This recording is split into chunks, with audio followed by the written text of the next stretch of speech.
أعوذ بالله من الشيطان الرجيم بسم الله الرحمن الرحيم Assalamu alaikum dear viewers, welcome to JemeilTv once again. Today we will take an overview of Surah number 104 AlHumaazah, meaning the scorner.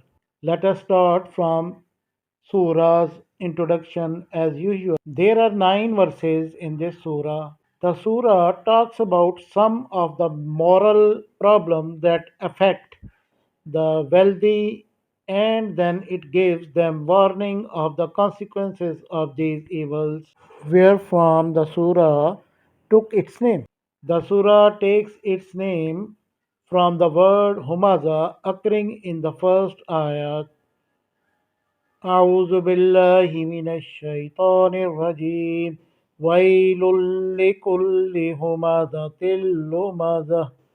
Woe to every scorner and mocker. Period of revelation. All commentators are agreed that it is a Makki surah. A study of its subject matter and style shows that this too is one of the earliest surahs to be revealed at Makkah. Theme and subject matter.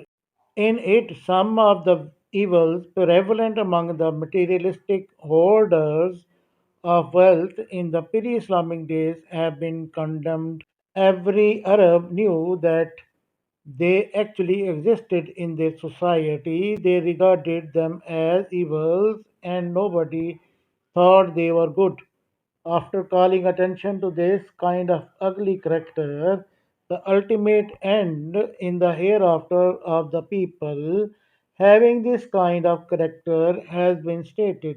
Both these things, that is, the character and his fate in the hereafter, have been depicted in a way which makes the listener automatically reach the conclusion that such a man fitly deserves to meet such an end.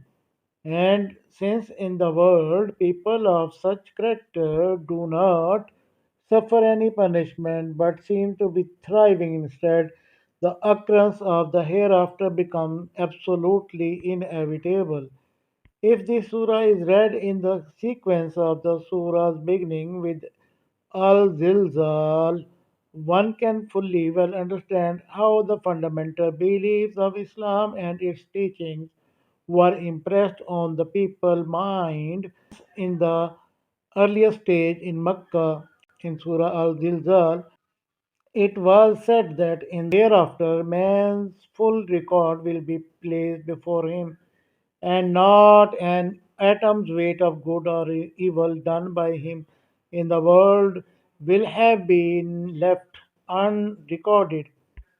In Surah Al-Adiyat, attention was drawn to the plunder and loot, bloodshed and vandalism prevailing in Arabia before Islam, then making the people realize that the way their powers given by Allah were being abused was indeed an expression of sheer ingratitude to Him.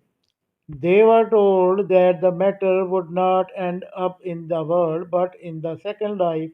After that, not only their deeds but their intentions and motives too would be examined, and their Lord fully well knows which of them deserves what reward or punishment. In Surah Al-Qariya, after depicting resurrection, the people were warned that in the hereafter a man's good or evil end will be dependent on whether the scale of the good deeds was heavier or the scale of his evil deeds was heavier.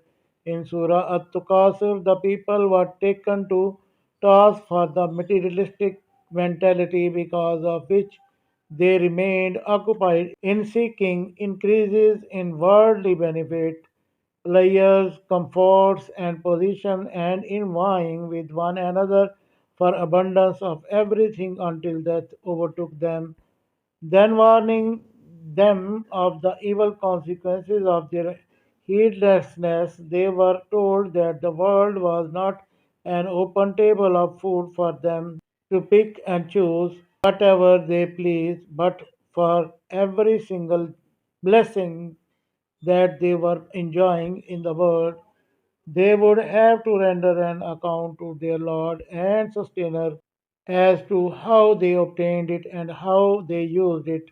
In Surah Al-Asr, it was declared that each member, each group, and each community of mankind, even the entire world of humanity, was in manifest loss if its members were devoid of faith and righteous deeds and of the practice of exhorting others to put to truth and patience. Immediately after this comes Surah AlHumaazah, in which, after presenting a specimen of leadership of the pre Islamic age of ignorance, the people have been asked the question: what should such a character deserve if not loss and perdition?